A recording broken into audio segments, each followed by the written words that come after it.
Kerala ഹിസ്റ്ററിയുമായി relate ചെയ്തുകൊണ്ട് നമ്മൾ നിർബന്ധമായും അറിഞ്ഞിരിക്കേണ്ടതും പഠിച്ചിരിക്കേണ്ടതുമായ 3 രാജാക്കന്മാരുണ്ട്. അറ്റ്ലീസ്റ്റ് ഈ 3 രാജാക്കന്മാരെ കുറിച്ചെങ്കിലും നമ്മൾ അറിയുകയും പഠിക്കുകയും ചെയ്യണം.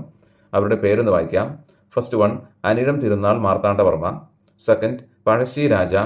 മൂന്നാമത്തെ ആളാകുന്നു വേലുത്തമ്പി ദളവ. നമുക്ക് ആദ്യം അനിഴം തിരുനാൾ മാർത്താണ്ഡവർമ്മയെ കുറിച്ചൊന്ന് ഡിസ്കസ് ചെയ്യാം. ആധുനിക തിരുവിതാംകൂറിന്റെ ശില്പി എന്നറിയപ്പെടുന്ന മഹാരാജാവായിരുന്നു അനിഴം തിരുനാൾ മാർത്താണ്ഡവർമ്മ. മാർത്താണ്ഡവർമ്മയുടെ പിതാവ് കാർത്തിക തിരുനാൾ രാമവർമ്മ മഹാരാജാവ് ബ്രിട്ടീഷുകാരിൽ നിന്നും പല സൈനിക സഹായങ്ങളും കൈപ്പറ്റിയിരുന്നു. അതുകൊണ്ട് തന്നെ ബ്രിട്ടീഷുകാർക്ക് വേണ്ടി കന്യാകുമാരിയിലെ കുളച്ചലിൽ ഒരു കോട്ട കെട്ടിക്കൊടുക്കാമെന്ന് രാമവർമ്മ ഏറ്റു. ഈ കരാറിൽ ഇംഗ്ലീഷ് ഈസ്റ്റ് ഇന്ത്യ കമ്പനിക്ക് വേണ്ടി അന്ന് ഒപ്പുവെച്ചത് അടുത്ത കിരീടാവകാശിയായിരുന്ന മാർത്താണ്ഡവർമ്മ യുവരാജാവായിരുന്നു. 1723 ഇംഗ്ലീഷ് ഈസ്റ്റ് ഇന്ത്യ കമ്പനിക്ക് വേണ്ടി നടത്തിയ ഈ ഉടമ്പടിക്ക് പറയുന്ന പേരാണ് വേണാട് ഉടമ്പടി.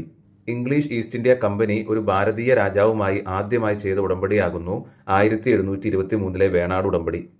ഇംഗ്ലീഷ് ഈസ്റ്റ് ഇന്ത്യ കമ്പനി ഒരു ഭാരതീയ രാജാവുമായിട്ട് ആദ്യമായി ചെയ്ത ഉടമ്പടിയാണ് 1723 വേണാട് ഉടമ്പടി. ഈ ഒരു കരാറിൽ ഒപ്പുവെച്ചത് മാർത്താണ്ഡവർമ്മ യുവരാജാവും അതുപോലെ തിരുവിതാംകൂർ അഞ്ചുതെങ്ങിലെ കമാൻഡർ അലക്സാണ്ടർ ഓമുമായിരുന്നു. മാർത്താണ്ഡവർമ്മ ജനിക്കുന്നത് 1706 പിന്നീട് 1723 വേണാട് ഉടമ്പടിയിൽ അദ്ദേഹം ഒപ്പുവെക്കുന്നത്. ആ സമയത്ത് അദ്ദേഹത്തിൻ്റെ പ്രായം 17 വയസ്സായിരുന്നു. പിന്നീട് അദ്ദേഹത്തിന് 23-ാം വയസ്സിൽ, അതായത് 1729 തിരുവിതാംകൂറിൻ്റെ രാജാവായിട്ട് അദ്ദേഹം സ്ഥാനമേൽക്കുന്നത്. പിന്നീട് 52-ാമത്തെ വയസ്സിൽ 1758 വയസ്സിൽ അദ്ദേഹം മരണപ്പെട്ടു. ആധുനിക തിരുവിതാംകൂറിൻ്റെ ശില്പി എന്നറിയപ്പെടുന്ന മഹാരാജാവ് കൂടിയാണ് അനിഴം തിരുനാൾ മാർത്താണ്ഡവർമ്മ.